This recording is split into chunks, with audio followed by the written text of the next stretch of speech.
Imhotep, chère conscience, voici comment les sorciers dévorent les âmes de leurs victimes. Vous avez souvent entendu parler, c'est une expression, que les sorciers mangent les âmes de leurs victimes.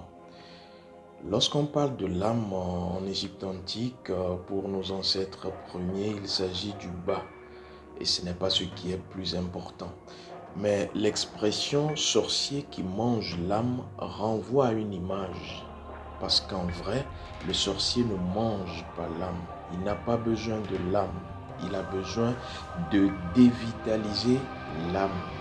Et donc, il va enlever le carburant qui permet à l'âme de se mouvoir. Et vous comprenez que lorsque l'âme n'arrive plus à être animée, à se mouvoir, l'âme va quitter le corps. Et donc, c'est ce que les sorciers font. Et donc, c'est le cas qu'il va enlever du bas. Parce que le cas, l'esprit, la conscience est ce qui anime le bas, l'âme. Et donc, cela va entraîner une chute de conscience et va entraîner des difficultés que beaucoup de personnes vont vivre, des fatigues inexpliquées, des problèmes dans les secteurs d'activité, des rêves nocturnes dans lesquels vous vous voyez manger à une table, vous êtes poursuivi, des rêves de serpents, plusieurs signes. Alors, vous avez déjà également entendu parler du vol, que les sorciers volent la nuit et se transforment. En réalité, il s'agit de la sortie du corps. Parce qu'en réalité, nous tous, nous avons cette capacité. Lorsque nous dormons, nous sortons de notre corps. Et cette sortie va produire une cinématique qu'on va appeler le rêve. Même lorsque vous ne rêvez pas, attention, vous avez rêvé, seulement que votre conscience n'est pas en synchronisation avec votre bas, votre âme. C'est pour cela d'ailleurs que vous allez avoir l'impression de n'avoir pas rêvé. Et donc, c'est surtout lorsque vous dormez que les sorciers vont opérer. C'est pour cela que c'est la nuit qu'ils le font la plupart du temps. La clé, lorsque vous sortez, lorsque vous êtes en sommeil, lorsque vous rêvez, c'est la conscience. Parce que le sorcier est celui qui, en réalité, va chercher à maîtriser votre conscience, mais sauf que c'est une maîtrise ténébreuse. Celui qui sera un initié, lui, qu'est-ce qu'il fait? C'est une maîtrise lumineuse à partir de la conscience. Mais nous avons des sorciers qui utilisent des raccourcis pour pouvoir atteindre leur cible, leur victime dans les rêves et pouvoir ainsi, entre guillemets, manger leurs âmes. Et ces raccourcis, je vous en parlerai dans une autre vidéo. Alors, l'initié est celui qui respecte les étapes, pas besoin de raccourcis. Alors, comment est-ce que le sorcier va repérer sa victime et pouvoir l'atteindre? Il y a ce qu'on appelle la balance sorcière. Et dans le monde astral, dans la 4e dimension, c'est à partir de la balance sorcière que le sorcier, dans la journée, dans le monde visible, va faire quoi? Va surtout peser sa potentielle victime. Cela va se traduire par le sondage du poids mystique de la personne que le sorcier va vouloir attaquer. Et donc, dans la journée, il va chercher ce qu'on appelle le lien. C'est à partir du lien qu'il va pouvoir ensuite agir. Et le lien, ça peut être une réaction que le sorcier attend de vous. Il vous provoque pour que vous réagissiez. Le lien, ça peut être une demande. Il vous demande quelque chose et vous le lui donnez. Ça peut être un objet, ça peut être quelque chose, selon vous, d'insignifiant, vous le lui donnez. Et donc, faites attention à tout ce que vous posez comme acte dans la journée. Le sorcier également, en cherchant le lien, va avoir besoin de votre nom ou soit de votre prénom. Même si cela est bien loin, il pourra établir un lien. C'est pour cela d'ailleurs qu'il faut protéger surtout vos noms et vos prénoms et surtout connaître le nom spirituel que vous avez. Parce que c'est le nom spirituel qui a autorité sur le nom physique. Et quand vous connaissez, vous détenez votre nom spirituel, il est difficile qu'on puisse vous manipuler à partir de votre nom physique. Le nom spirituel initiatique est très important. Alors, après avoir eu le lien, l'autre étape pour pouvoir manger la victime en sorcellerie, ce que les sorciers font, c'est l'étape de la convocation. Vous devrez savoir que, comme les assemblées nationales que vous avez dans les pays, la confrérie des sorciers a des assemblées. Et donc, dépendamment de la localité, du pays, du quartier, il y a forcément des assemblées nocturnes de fraternité sorcière.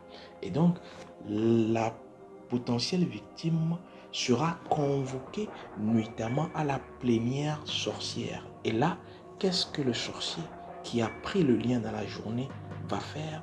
En convoquant cette assemblée pour que les autres viennent, il viendra avec la preuve. C'est-à-dire, si c'est un objet qu'il a pris, il viendra avec la preuve.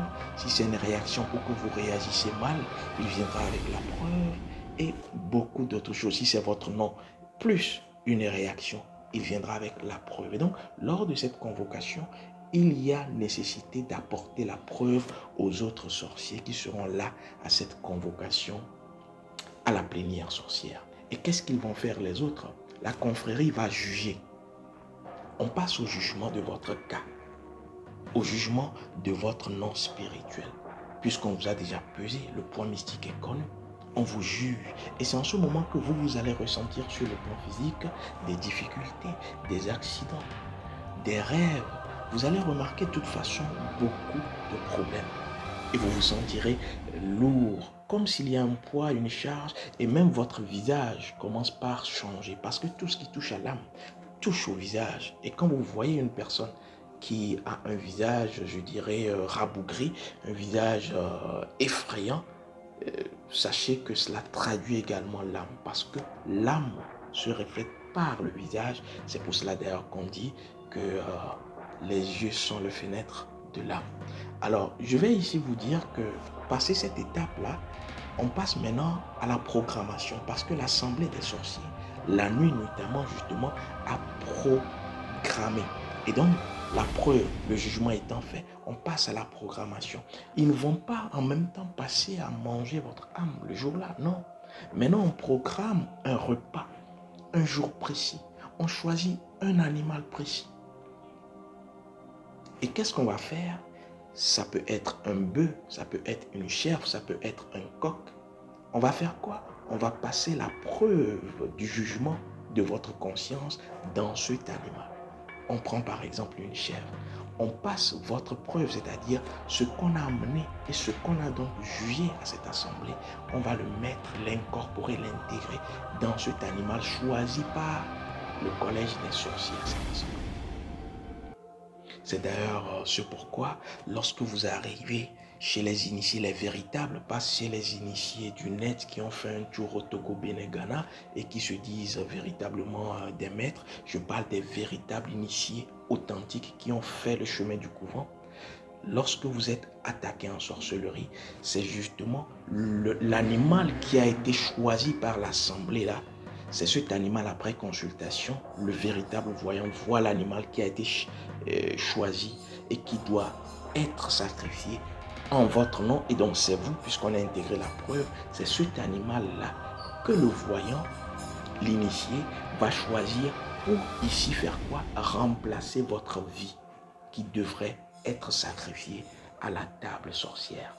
Voici pourquoi on fait le sacrifice animal en spiritualité authentique africaine kamite, pour sauver la vie. J'en reparlerai dans d'autres vidéos. Et donc, à partir de ce moment, commence ce qu'on appelle la minuterie sorcière.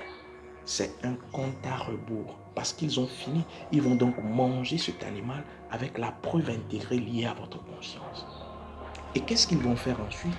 C'est que si le sorcier est dans votre entourage, il commence maintenant, après avoir mangé ce repas nocturne, par venir chercher des informations pour voir comment est-ce que vous allez. Il y a des gens qui vont être très curieux à prendre des informations dans votre vie. C'est les véritables auteurs. Donc faites attention, ce n'est pas tout qu'on dit. Ils viendront, vous demanderont comment tu vas, je n'ai plus tes nouvelles. Souriez, parce que vous, si vous connaissez votre cas, vous l'avez déjà protégé. Il faut savoir quel est ton cas et comment le protéger. Alors, après cette minuterie sorcière, si vous êtes vulnérable, vous allez simplement succomber. Sinon, vous allez, après avoir ressenti le coup, faire le back to the sender. C'est pourquoi c'est très important d'ailleurs de connaître son cas, de le protéger. Et d'ailleurs, nous allons le 22, samedi 22 juin, pour la 6e pleine lune de 2024, effectuer un grand rituel qui vous permet, si vous maîtrisez les étapes de ce grand rituel, de protéger votre cas et surtout de verrouiller votre cas contre les attaques en sorcellerie, contre les attaques du mauvais œil. Otep Amon, à très vite, chers consciences.